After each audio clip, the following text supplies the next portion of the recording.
Okay, now structure of benzene H पढ़ते हैं। Benzene के बारे में हम सबसे पहले इसका ओल्ड कॉन्सेप्ट लेते हैं कि शुरू में इसके बारे में लोग साइंटिस्ट किस तरह से सोच रहे थे। तो शुरू में कैक्यूल स्ट्रक्चर के नाम से एक नाम है, यह आ जाता है कैक्यूल। कैक्यूल के मुताबिक बेंजीन जो है ये साइक्लिक है, जो कि आज भी साइक्लिक ही है, साइक्लिक है, प्लेनर है, आज भी प्लेनर है, लेकिन एक लफ्ज को प्लेनर इसके लिए लफ्ज इस्तेमाल करते हैं। कॉन्जुगेटेड स्ट्रक्चर है, ये ओल्ड कॉन्सेप्ट है, ठीक है, बिल्कुल सही है। यहां तक सही तो थे, लेकिन इसमें से कुछ सवालात आ गए। मतलब जो कैक्यूल ने जो बेंजीन का स्ट्रक्चर बना लिया, कि बेंजीन का इस तरह स्ट्रक्चर है, आपके सामने है, जैसे कि उन्होंने कहा कि एक alternate single and double bond, double bond, single bond, double bond, single bond, double bond, ये हो सकता है, या फिर इस तरह होगा, सिंगल डबल, सिंगल डबल। ये जो स्ट्रक्चर आपके सामने है इसको बोलते हैं कैक्यूल स्ट्रक्चर। इसके अलावा एक और भी है दीवार स्ट्रक्चर, एक और भी है रॉबिन्सन स्ट्रक्चर। रॉबिन्सन में बेंजीन के अंदर वो जो गोल दायरा लगाया जाता है। यहां तक तो डिस्क्रिप्शन हो गया, काफी अच्छा केक्यूल स्ट्रक्चर, काफी हद तक बिल्कुल सही। आज हम बेंजीन को ऐसा ही लिखते हैं, लेकिन इस केक्यूल के स्ट्रक्चर पर कुछ सवालात उन्होंने उठाए। केक्यूल चाचा ने कहा था कि बेंजीन के अंदर जो कार्बन कार्बन है ना, वैसे बेंजीन का अपना जो शक्ल है ना, जिसमें अगर मैं कार्बन को शो कर दूं तो ऐसा है, carbon carbon carbon carbon carbon carbon, ऐसे। और हर कार्बन पर एक एक हाइड्रोजन अटैच है।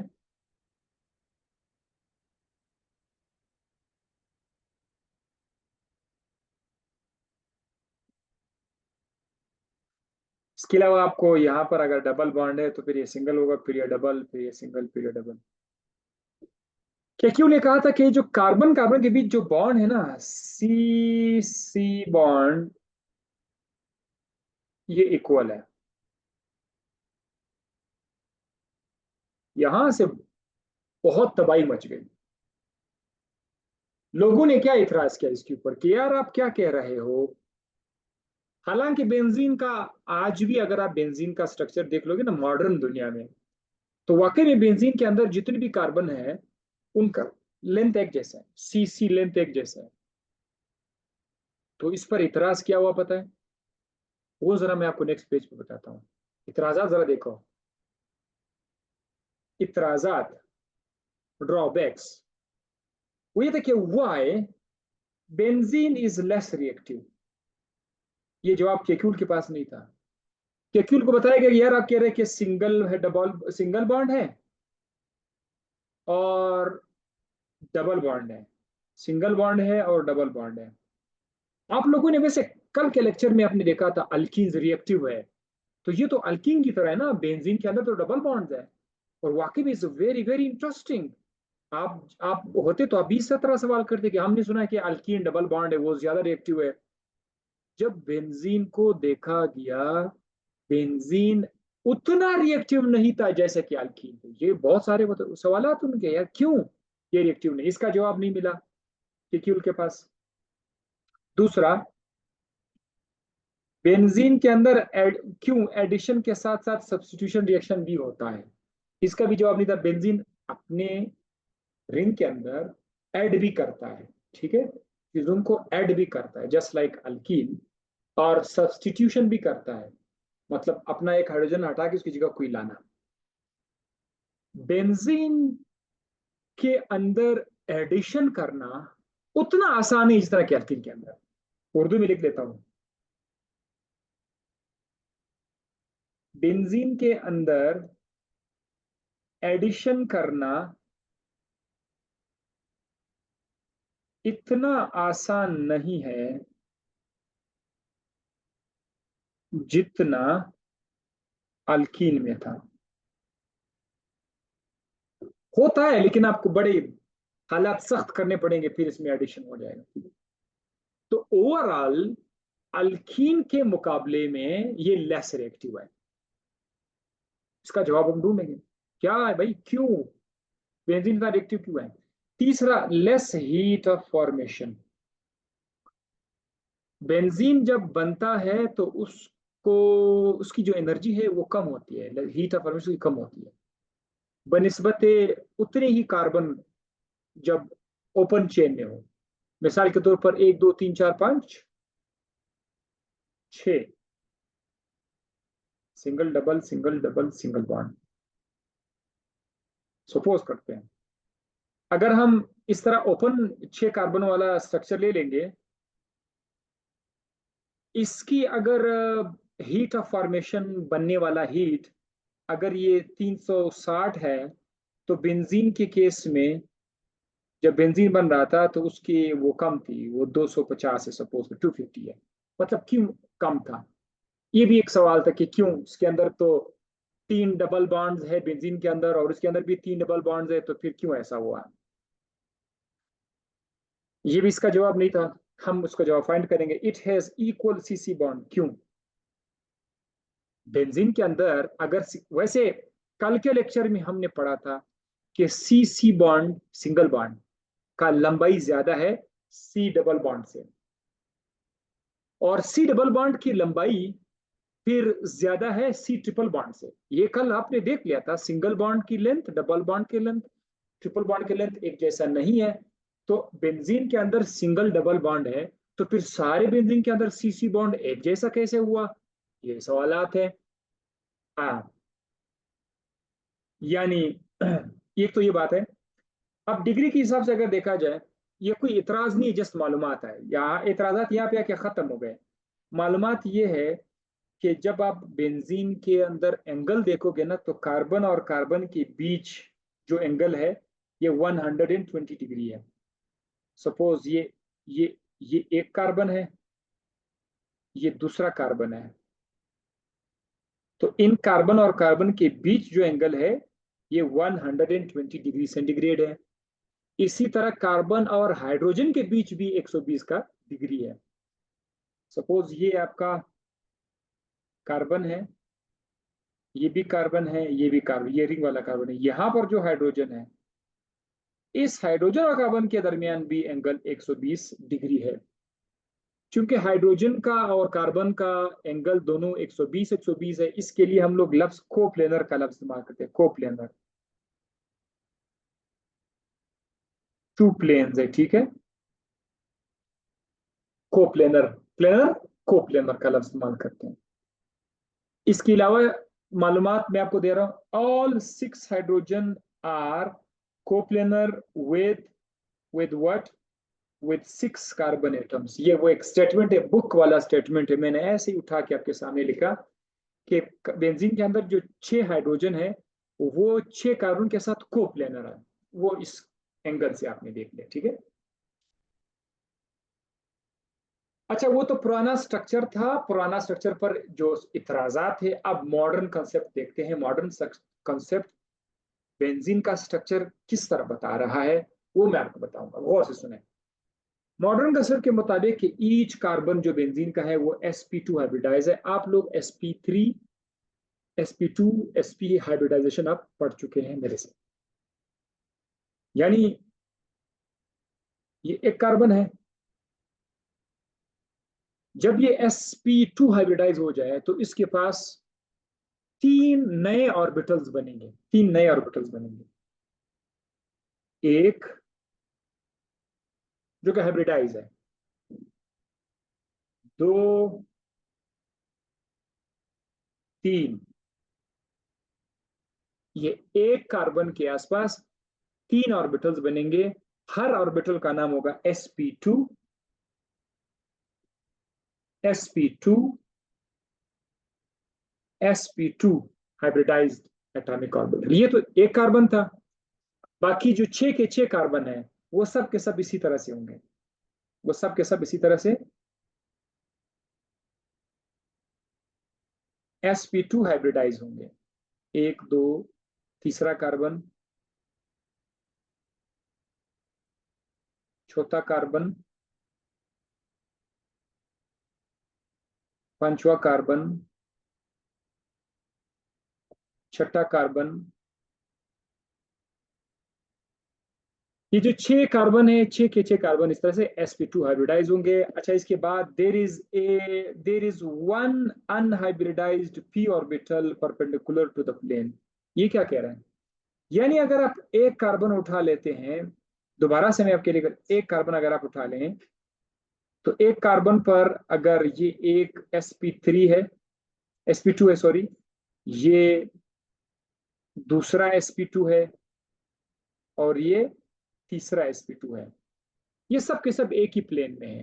पंखे को आप देखो, पंखे के पर, आप इस वक्त गर्मी आप लोग सब देख रहे हैं आपके कमरे में, जिस तरह पंखे के पर एक ही प्लेन में आ रहे हैं, तो कार्बन के आसपास ये 3 ऑर्बिटल इस तरह से हैं।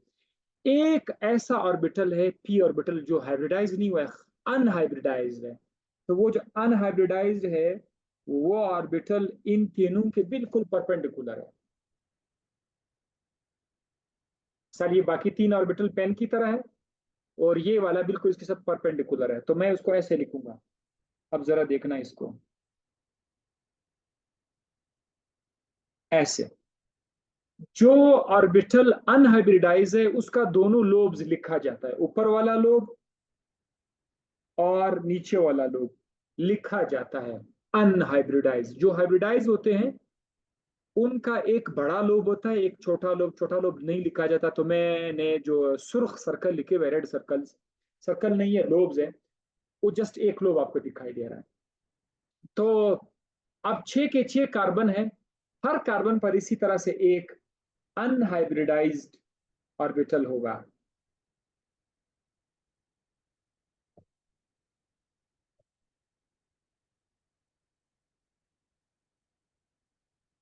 ये है बेंजीन के अंदर एक कार्बन का डिस्क्रिप्शन और 6 के 6 कार्बन के डिस्क्रिप्शन।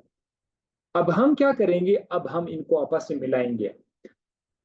आपको बताया गया है कि जब भी हाइब्रिडाइज्ड ऑर्बिटल ओवरलैप करेगा ना एंड टू एंड, सपोज ये एक sp2 ऑर्बिटल है और यहाँ पर एक और sp2 ऑर्बिटल है, जब ये बिल्कुल एंड टू एंड मिल जाते हैं, ऐसे और ऐसे,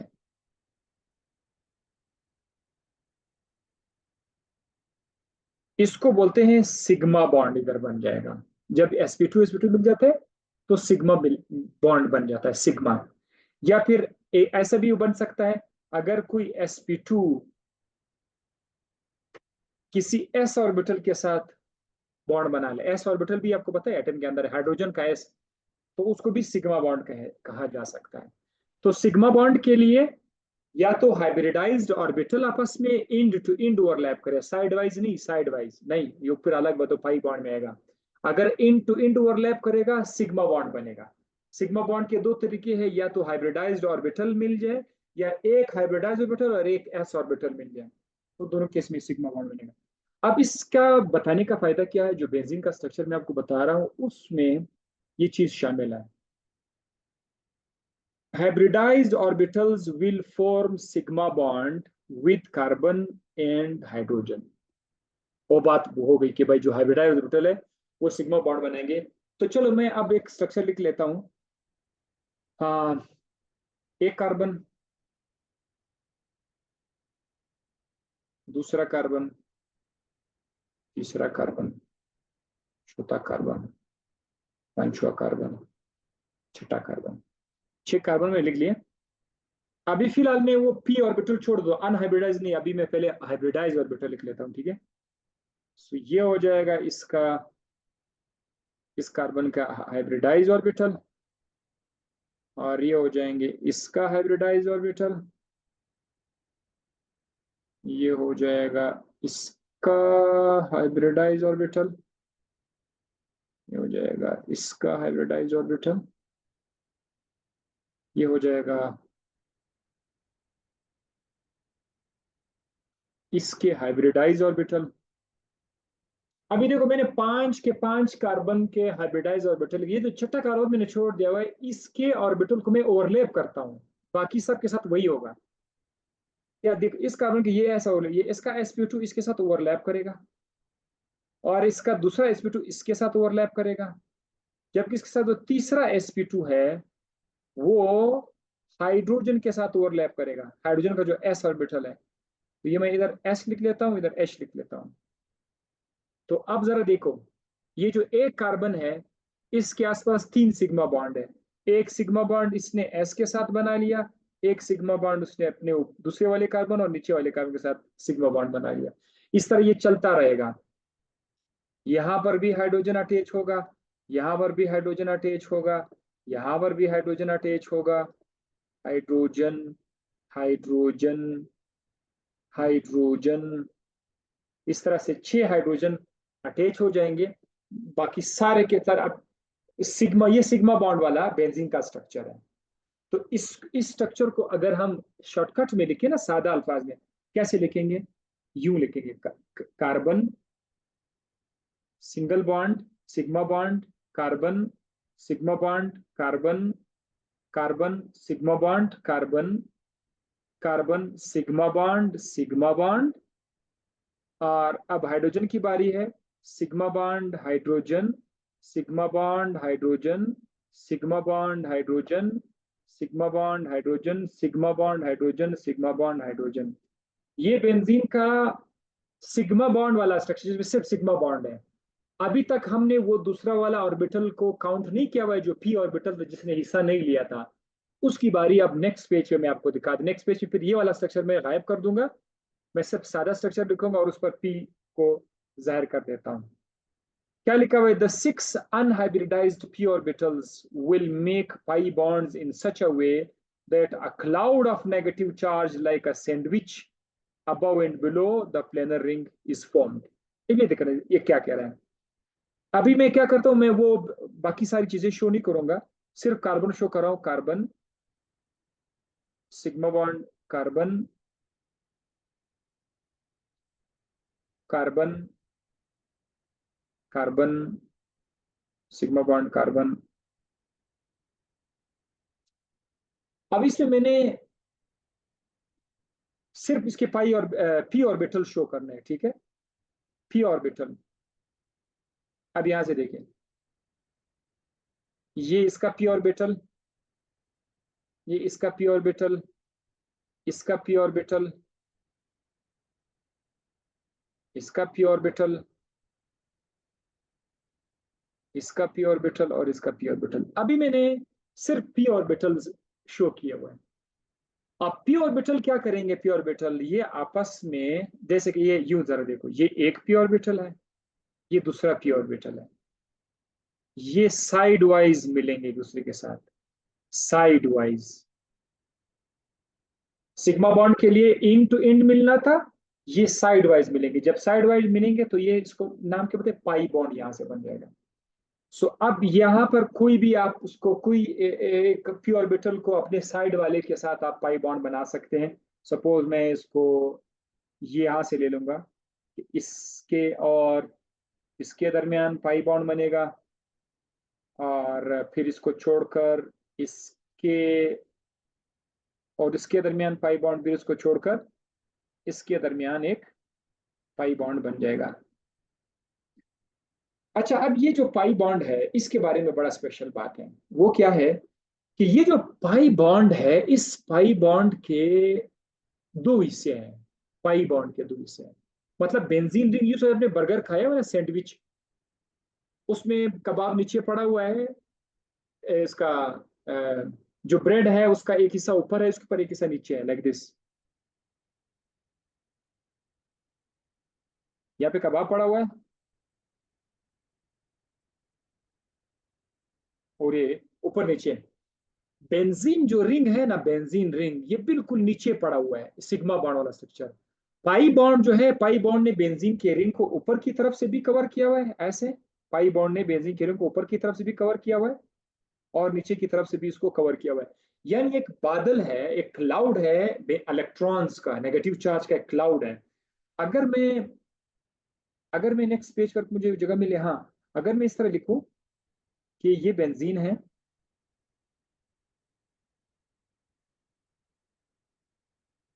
और ये बेंजीन है, तो इसके ऊपर मैंने क्या करना है, मैंने वो जो पाई पाई इलेक्ट्रॉन्स है उसको मैंने ऐसे शो करने हैं, ऐसे।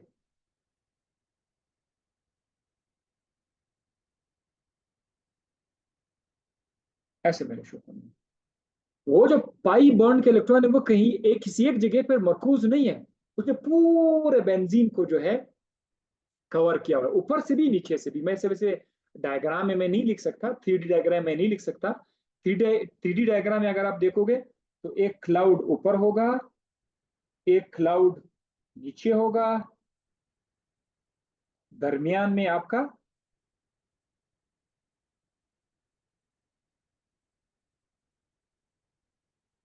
बेंजीन दरमियान में पड़ा होगा आपका। ठीक है, इस तरह से होगा जो क्लाउड होगा। ये वो रीजन है जो हमें ये बता रहा है कि जो पाई बॉन्ड है वो एक जगह पे फिक्स नहीं है। मिसाल के तौर पर बेंजीन, ये बेंजीन है, मैं अब इसको यूं लिख रहा हूं। अब वो कह रहे हैं कि चूंकि ये क्लाउड की शक्ल में, तो यहाँ पर अगर ये यहाँ पर मैं एक पाई बॉन्ड लिख रहा हूँ, ये पाई बॉन्ड यहाँ पर फिक्स नहीं है। ये पाई बॉन्ड यहाँ भी आ सकता है, ये पाई बॉन्ड यहाँ भी आ सकता है, वहां भी जा सकते हैं। ये पाई बॉन्ड मुसलसल इसके अंदर घूम रहे हैं। तो आप ये नहीं कह सकते कि सिर्फ एक जगह पे सिर्फ डबल बॉन्ड है। ये डीलोकेलाइज्ड पाई बॉन्ड है। कौन सा? डीलोकेलाइज्ड। ऐसा पाई बॉन्ड जो अपना जगह पे टिकता नहीं है, मूव कर लेता है, पूरे कार्बन के आसपास जो है घूम रहा होता है, इसका डीलोकेलाइज्ड। ये वजह है कि बेंजीन का जो स्ट्रक्चर है उसमें हमें ना तो एग्जैक्टली कोई एक कार्बन कार्बन सिंगल बॉन्ड नजर आता है, ना ही कार्बन कार्बन डबल बॉन्ड नजर आता है, क्योंकि पता ही नहीं चल रहा था कि आप पाई बॉन्ड किस वक्त कहां पर है। तो जो बेंजीन के अंदर हमने स्ट्रक्चर को मॉडर्न तरीके से लाया, यार बेंजीन वाला जो स्ट्रक्चर है इससे हम हाइब्रिड स्ट्रक्चर को बना सकते हैं। मतलब हमारे जहन में हाइब्रिड स्ट्रक्चर कैसे आएगा? अ- मसला सारा आपके सामने है, प्रॉब्लम आपके सामने है। यानी एक तो ये पॉसिबिलिटी हो सकती है, ये वाली पॉसिबिलिटी,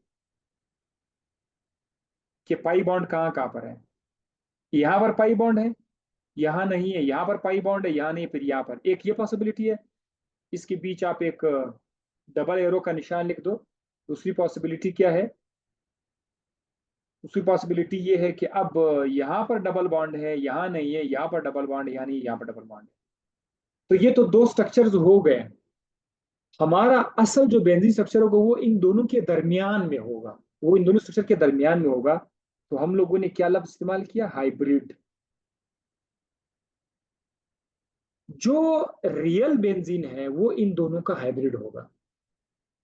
यानी इससे आप ये भी पता लगा सकते हैं कि हाइब्रिड का मतलब ये हुआ कि बेंजीन के अंदर जो एक एक कार्बन वाला बॉन्ड है, एक एक बॉन्ड। अब जरा देखें, सिग्मा बॉन्ड तो है तो ठीक है, लेकिन सिग्मा बॉन्ड का जो अपना लेंथ है वो मुतासिर हो रहा है पाई बॉन्ड की वजह से। कैसे मुतासिर हो रहा है? यानी ये जो एक सीसी बॉन्ड है इसमें फुल एक फुल सिग्मा बॉन्ड है और हाफ 1/2 पाई बॉन्ड है। इस तरह से बुक में जो है, अब हमें क्या बता रहे हैं कि ईच बॉन्ड एक फुल सिग्मा बॉन्ड है और हाफ पाई बॉन्ड है। इसी तरह ये दूसरा वाला भी एक फुल सिग्मा बॉन्ड है और हाफ पाई बॉन्ड है। तो इस तरह से अगर हम यू सोचना शुरू करें कि एक फुल सिग्मा बॉन्ड है, हाफ पाई बॉन्ड है, उससे हम ये मानने के लिए तैयार हैं कि यस, बेंजीन के अंदर अब कार्बन कार्बन का बॉन्ड लेंथ इक्वल हो सकता है। वरना पहले अगर हम लोग ये सोचते कि नहीं, बेंजीन में फिक्स्ड सिंगल बॉन्ड है और बस फिक्स्ड डबल बॉन्ड है, तो फिर उधर से हम जस्टिफाई नहीं कर सकते थे कि बेंजीन का क्यों सारे के सारे कार्बन का बॉन्ड लेंथ एक जैसा है। हकीकत में बेंजीन के सारे बॉन्ड लेंथ एक जैसे हैं, उसकी रीजन ये है, ठीक है, कि जो सिंगल बॉन्ड है वो प्योरली सिंगल नहीं हुआ आप, ठीक है, उसमें सिंगल बॉन्ड के साथ हाफ पाई बॉन्ड है, क्योंकि पाई बॉन्ड कभी यहाँ है कभी वहां है, तो हमने उसका जस्ट हाफ हिस्सा उधर कंज्यूम सपोज करके कंसिडर करके दे दिया है ताकि निसाब मुकम्मल कर सके। इस तरीके से अब हमने ये जस्टिफाई कर दिया कि बेंजीन में कार्बन कार्बन का जो लेंथ है वो सारे के सारे एक जैसे हैं। तो ये तो इतराजात में से एक इतराज यहाँ पर खत्म हो गया, ठीक है, कि इसका बॉन्ड लेंथ ऐसा क्यों है। नीचे अब मेरे कुछ लिखा हुआ है, delocalisation of the P orbitals. क्या मतलब है पी ऑर्बिटल्स के एक जगह से जगह डीलोकलाइज हो रहा है, ठीक है, कभी बॉन्ड आपको इधर लिख रहे हैं कभी बॉन्ड वहां लिख रहे हैं, इसको उधर डीलोकेलेशन ऑफ ऑर्बिटल और एंटायर रिंग, जो बेंजीन का पूरा रिंग है उस पे डीलोकलाइज हो रहा है, बॉन्ड इधर आ रहा है कभी उधर आ रहा है कभी यहाँ आ रहा है कभी वहां जा रहा है। ये डीलोकलाइजेशन बेंजीन के अंदर हो के बेंजीन को स्पेशल प्रॉपर्टीज प्रोवाइड करते हैं। वो स्पेशल प्रॉपर्टी जिसने साइंटिस्ट को पहले हैरान किया था कि यार ये क्यों ऐसा कर रहा है।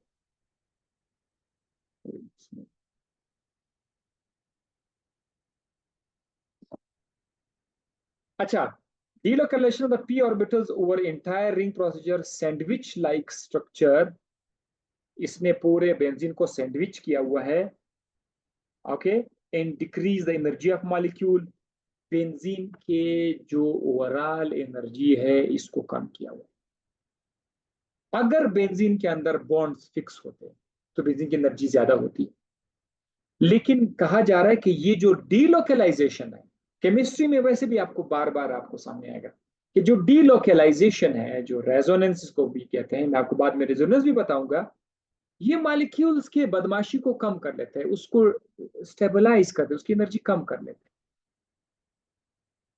सो इन डीलोकलाइजेशन, अगर आपसे कोई पूछे कि बेंजीन क्यों स्टेबल है, तो उसका एक जबरदस्त जवाब है कि बेंजीन में पी ऑर्बिटल्स इस तरह से अरेंज हुए हैं कि उनके इलेक्ट्रॉन्स डीलोकलाइज होते हैं, और डीलोकलाइजेशन जो है वो एनर्जी को कम करते हैं। सो बेंजीन की एनर्जी डिक्रीज हो जाती है, as a result the molecule become more stable and less reactive. दूसरे इतराज का जवाब ही मिल गया कि जो उन्होंने कहा था कि यार ये क्यों रिएक्टिव नहीं है, मतलब बनिस्बत अल्कीन के ये लेस रिएक्टिव है, तो उसका जवाब हमें यहाँ मिला कि बेंजीन स्टेबल है बिकॉज ऑफ द डीलोकलाइजेशन। इसके बारे में आपको एक और तफसील भी दे दूंगा आपको, ठीक है, एक और तफसील भी मिल जाएगी बेंजीन क्यों स्टेबल है, रेजोनेंस का टॉपिक आ रहा है, वो मैं आपको बता दूंगा। अच्छा, ये भी हो गया, ये भी हो गया। अब मुझे उम्मीद है कि आपके जहन में बेंजीन का एक पूरा खाका मिल गया होगा, भाई 6 कार्बन है, इस तरह से हर कार्बन sp2 हाइब्रिडाइज्ड है, सिग्मा बॉन्ड है, पाई बॉन्ड है, और जो अनहाइब्रिडाइज्ड पी ऑर्बिटल है वो आपस में मिलके पाई बॉन्ड बनाएंगे, फिर पाई बॉन्ड के जो इलेक्ट्रॉन है वो जंप लगाते हैं, डीलोकलाइज होते हैं और बेंजीन को स्टेबल करते हैं वगैरह वगैरह। ये आपके जहन में बैठ गया होगा। और अब आप ये भी देखेंगे कि कार्बन कार्बन के बॉन्ड बेंजीन में एक जैसे क्यों है, क्योंकि बेंजीन का हर बॉन्ड में एक मुकम्मल सिग्मा बॉन्ड है, हाफ पाई बॉन्ड है, इसीलिए सब के सब का बॉन्ड अब एक जैसा हुआ। दूसरा आप ये भी बता सकते हैं कि जब हम बेंजीन के स्ट्रक्चर को डिस्क्राइब करते हैं तो बेंजीन के जो दो पॉसिबल शक्लें हैं, एक में पाई बॉन्ड का एक तरफ, दूसरे पाई बॉन्ड का दूसरी तरफ, बेंजीन का अपना जो ओरिजिनल शक्ल है वो इन दोनों के दरमियान में पड़ा हुआ है, इसीलिए हमने लफ्ज क्या इस्तेमाल किया था, हाइब्रिड। हाइब्रिड स्ट्रक्चर के लिए आपको सिग्मा बॉन्ड मुकम्मल बोलना होगा, पाई बॉन्ड को हाफ बोलना होगा। सो ये चूंकि हाइब्रिड स्ट्रक्चर है इसीलिए इसके सारे के सारे बॉन्ड जो है वो एक जैसे हैं। अगर बेंजीन हाइब्रिड ना होता, यानी किसी भी टाइम ये सिर्फ एक तरह का शक्ल होता, या लेफ्ट हैंड साइड होता या राइट हैंड साइड होता, फिर इसके डबल बॉन्ड और सिंगल बॉन्ड डिफरेंट होते।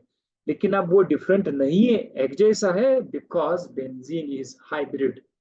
तो आप उस शख्स को दो तरीकों से सेटिस्फाई कर सकते हैं कि ये बेंजीन में सारे के सारे कार्बन का बॉन्ड लेंथ एक जैसा क्यों है। एक आपने बताना है कि एक सिंगल बॉन्ड को हम एक सिग्मा और हाफ पाई कंसीडर करते हैं।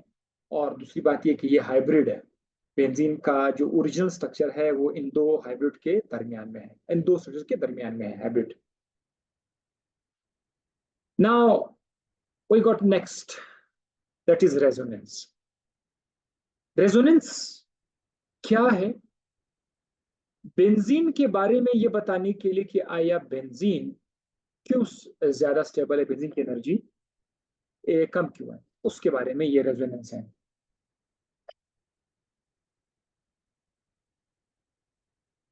इसके अलावा आप ये बात भी याद रखिएगा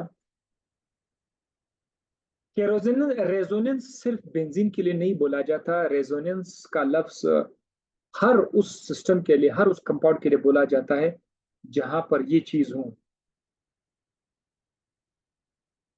कॉन्जुगेशन हो। आपको कॉन्जुगेशन का पता है, single bond, double bond, single bond, double bond, ठीक है।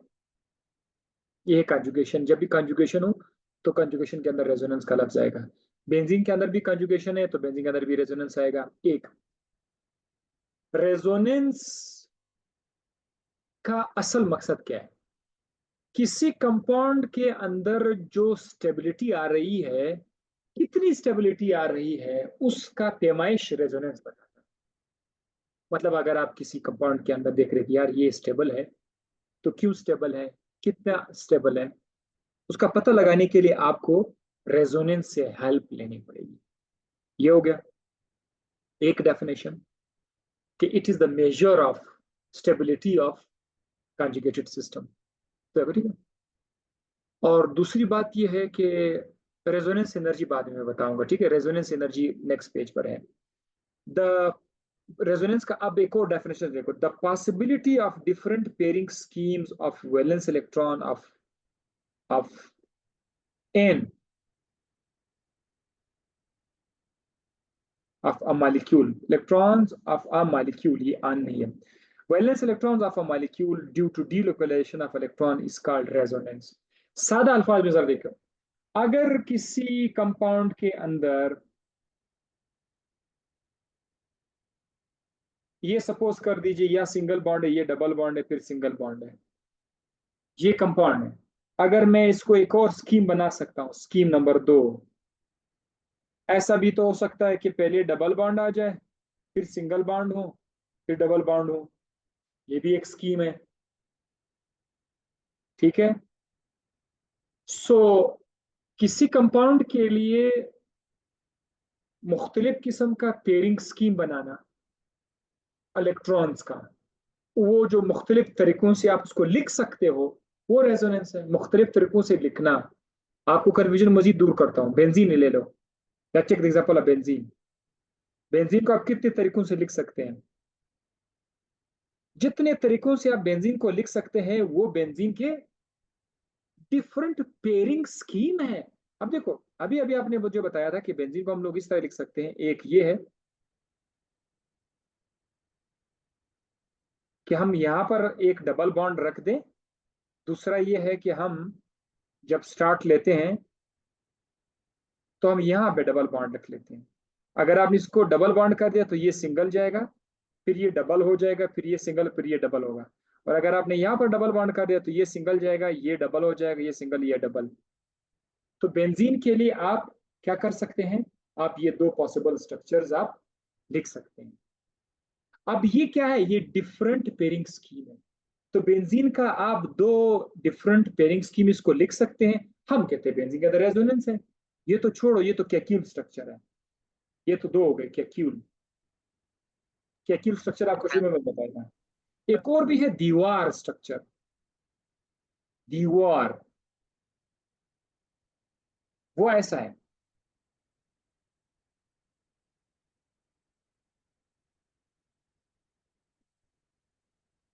अब जरा इसको देखते जाओ।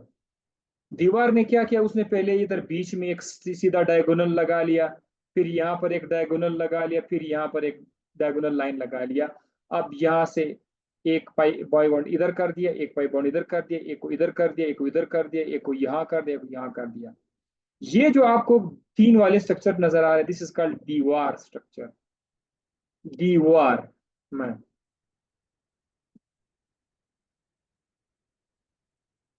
देवार स्ट्रक्चर, और ये कैक्यूल स्ट्रक्चर है। बेंजीन के पॉसिबल ये 5 के 5 स्ट्रक्चर आप बेंजीन के लिए लिख सकते हैं। तो ये क्या, ये डिफरेंट पेयरिंग स्कीम्स है। अगर आप किसी कंपाउंड के लिए इस तरह की डिफरेंट पेयरिंग स्कीम लिख सकते हैं, इसका मतलब ये है कि उस कंपाउंड के अंदर रेजोनेंस मौजूद है।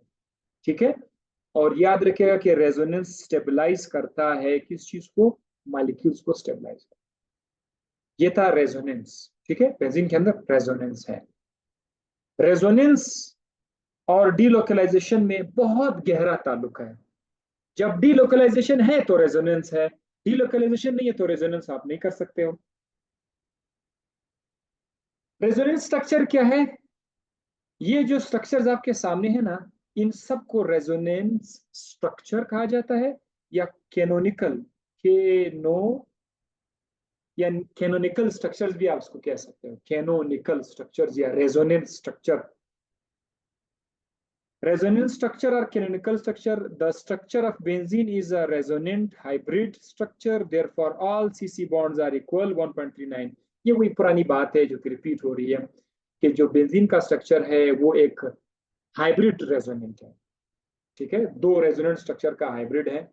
सारे के सारे लेंथ जो कार्बन कार्बन का है 1.39। अब मैं आपको मजे की बात बताता हूँ, 1.39 इसके सीसी बॉन्ड लेंथ है।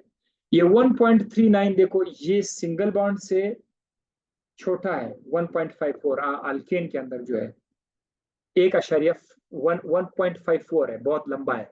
लेकिन अल्कीन के मुकाबले में जिसका 1.34 है, इसका 1.39 है। तो बेंजीन के अंदर जो सीसी बॉन्ड है वो ना तो अल्केन की तरह वो सिंगल है पूरा तरीके से, ना अल्कीन की तरह मुकम्मल तौर पर डबल है। So neither this is single neither these are purely double bond.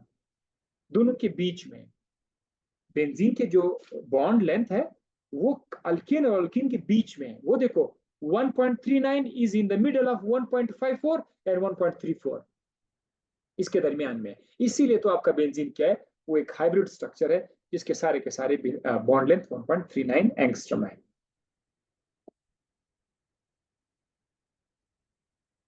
अब ये जो रेजोनेंस एनर्जी है इसको हम लोग नेक्स्ट टॉपिक में डिस्कस कर लेते हैं। रेजोनेंस एनर्जी को इसके साथ पढ़ के खत्म कर